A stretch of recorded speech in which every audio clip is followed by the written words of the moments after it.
Jaina Maria shows us where she says her husband used to beat her, time and time again. Pegou nos meus cabelos de He novo. grabbed me by the hair and slammed me into the mirror, she says. Aí quebrou. The violence lasted 4 years. At first, she was silent. Foi meu primeiro amor da minha vida. Amava ele demais.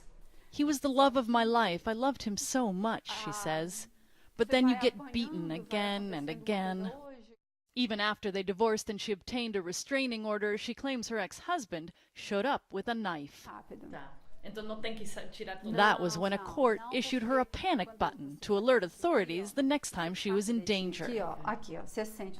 Soon after, Jaina Maria activated it when her ex-husband appeared shouting at her from the street. Uns 4 minutos. The police arrived in 4 minutes, she says. Her ex-husband was sentenced to 21 days in jail for violating the restraining order. He hasn't been back since.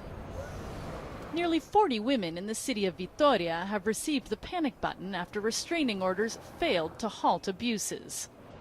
Part of a pilot project launched this year by the state judicial system for the city with the highest female murder rate in Brazil.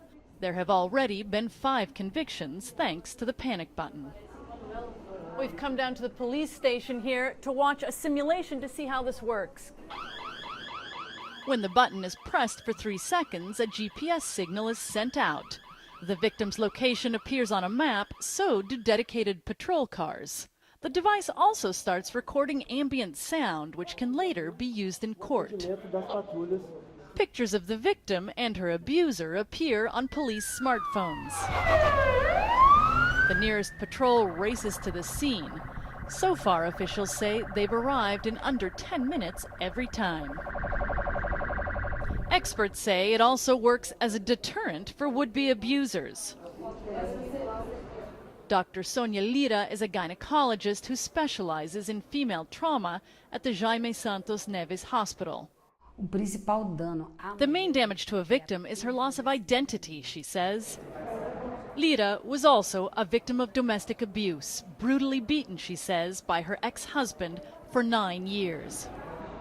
She says the panic button not only helps stop violence before it happens, it gives women the security they need to rebuild their lives. If I'd had it, she says, I would have reestablished myself faster without the constant fear that he could hurt me or my children. For Jaina Maria, she now has the confidence to leave her home. The day we visited was her first day at a new job. Shasta Darlington, CNN, Vitória, Brazil.